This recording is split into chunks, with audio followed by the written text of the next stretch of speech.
भाव, जो गीतों का भाव उस भोजन में समाहित हो जाए। और वो भोजन जब तैयार हो करके बाराती या घराती जब पाते थे तो बुद्धि शुद्ध रहती थी, विवेक जागृत रहता था। अब क्या हुआ है, अब भोजन बनाने वाले आते हैं महाराज, वो 3-3 दिन तक तो स्नान नहीं करते, उनको टाइम ही नहीं रहता है, इतने वो काम लेके रहते हैं कि फुर्सत ही नहीं है। और वहीं पर गुटखा तंबाकू खाते हुए उन्हीं हाथों से भोजन बनता है महाराज। मन में दूषित विचार चल रहे हैं, पता नहीं किस विचार से भोजन बन रहा है। विचारों का भोजन पर बहुत बड़ा प्रभाव होता है, और उस भोजन को जब कोई पाता है ना तो उसकी बुद्धि शुद्ध हो सकती है क्या? कभी नहीं हो सकती है।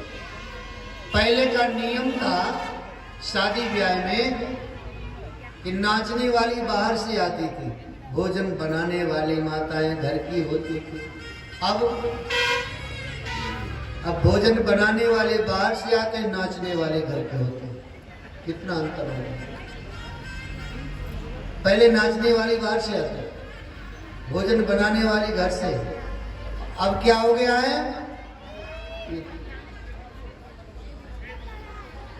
भोजन बनाने वाली बाहर की, नाचने वाली।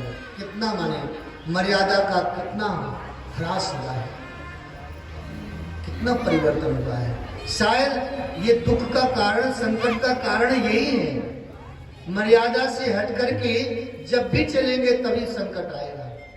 जगत जननी मां सीता जब मर्यादा की रेखा को लांघ गई ना, तो रावण जैसा दुष्ट उनका हरण करके ले गया। इसलिए हमें आपको चाहिए कि सावधान रहना चाहिए। मर्यादा की सीमा को कभी लांघना नहीं है। मर्यादा में ही हमारी शोभा है, मर्यादा में ही हम सुरक्षित हैं। जब जब मर्यादा का खंडन किया तब तब संकट आएगा ही आएगा, उसको कोई रोक नहीं सकता। महाराज पारस आया सुदामा जी के घर में, बच्चे भी उस प्रसन्न हो गए, आज भोजन मिलेगा। माँ ने समझाया पिताजी आ जाए तभी भोजन मिलेगा। ये हो रहा है। शाम के समय, सायंकाल के समय सुदामा जी आए। बच्चे दौड़ करके गए, सुदामा जी के चरणों से लिपट गए। पिताजी आज पारस आया है, आज भोजन मिलेगा। हाँ बेटा, सबको बैठाया सुदामा जी ने। वो जो पत्तल आया था भोजन से भरा हुआ, उसको सुशीला ने सामने रखा। ये निकाल दे। भोजन करने ही वाले थे, उसी समय द्वार पर कोई एक मांगने वाला आया और द्वार में खड़े होकर आवाज लगाई, भैया कुछ खाने की व्यवस्था है क्या? मैं 10 दिन से भूखा हूं, मुझे कुछ खाने को नहीं मिला। सुदामा जी ने कौर पत्तल में उठाया था, वह पत्तल में ही रख दिया और बोले, सुशीला देव, हम तो 7 दिन के भूखे हैं, ये व्यक्ति 10 दिन से भूखा है, हमसे ज्यादा भूख तो इसको लगी होगी। लो ये पत्तल लेकर के उस सज्जन को खिलाओ। ये उदारता थी सुदामा जी के हृदय। एक दिन भगवान स्वयं आए सुदामा जी के। श्याम सुंदर कृष्ण विचार करने लगे कि सुदामा जी ऐसे द्वारिका नहीं आएंगे। स्वयं कृष्ण एक ब्राह्मण के वेश में पहुंचे और सुदामा जी के द्वार में जो कुटिया थी सुदामा जी के सामने खड़े होकर के आवाज लगाई, जय श्री कृष्ण। सुदामा की पत्नी सुशीला कुटिया से बाहर आई। ब्राह्मण देवता ने कहा, देवी कुछ प्रसाद की व्यवस्था है क्या? सुदामा की पत्नी दुखी होकर के अंदर भवन अपने कुटिया में गई और मन में विचार करने लगे, आज मेरे द्वार एक अतिथि आया है, मेरे पास इतना भी व्यवस्था नहीं है कि मैं उस अतिथि को कुछ खिला सकूं।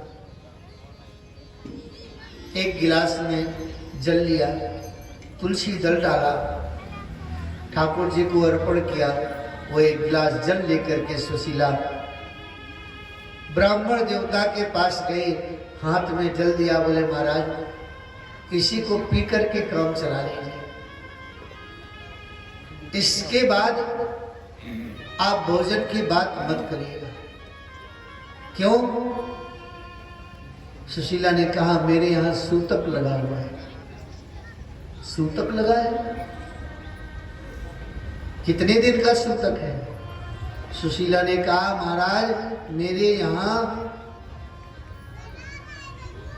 जब तक मेरा जीवन है तब तक का सूतक है।